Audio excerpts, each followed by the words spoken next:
kabayan, Hyundai Accent na naman tayo kabayan ha. Kulay puti. So medyo ang puti kasi kabayan, pag mag-repair ka ng puti, hindi gaano kang perfect kasi hindi katulad sa itim. Pag itim kasi masilan yan mga kabayan. Pag puti, walang problema. Hindi talaga hindi siya masilan. Yan, tulad niya kabayan o. Repair niyan pala kabayan. Pintuan, dalawang pintuan, tapos yung may sikanhan na pintuan sa rear, tapos repair yung panel. Pang style yan paglihan na kabayan ganun, mahaba kasi pakuan kasi yung guhit niya kabayan padiretso. Pag maganda pag mga ganyang pintuan kabayan, mga pintuan malapad yan, so gagamit ka ng mahaba din na pangliha. So manual lang tayo. So ang niliha ko pa yung kabayan na primer yung kabayan ha, tapos na i-primer yan. So ang primer yan, tapos ginamit ko niyan 320 unang pahid 320, so saglit lang yung 320, tapos 500 na ako sa primer yan kasi tapos na i-primer yan tapos ganun lang mahaba para sigurado walang walang perfect yung pagpapiturahan tulad nyo. I-check natin, titingnan natin para sigurado, masisilip natin yan mga bay tapos yan, tinignan ko yung side mirror. So paano tanggalin yung side mirror cap ng Hyundai.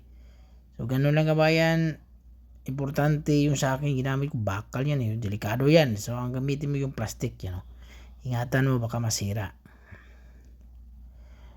Minsan pagpapasok na yung plastic yan, hilahin lang yan.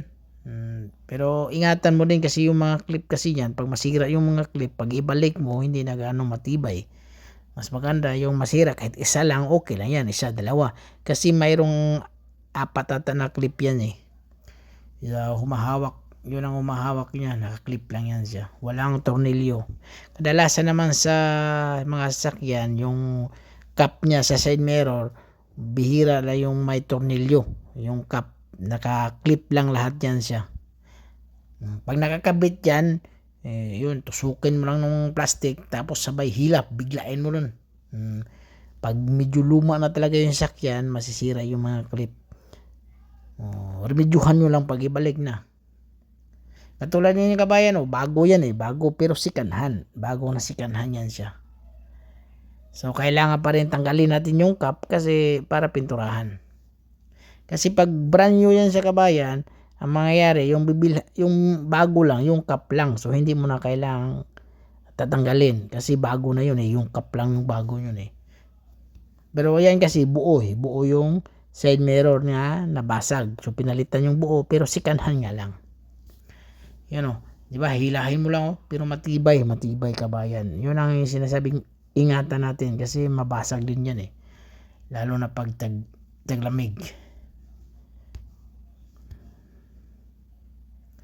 Yan so ganun lang siya kasimple kabayan maraming salamat kabayan at huwag kalimutang mag-subscribe kabayan.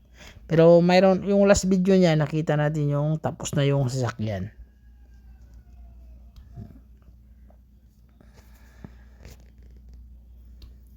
Yan yung sinikwat ko doon sa yung niya, yung mismong clip niya kasi matibay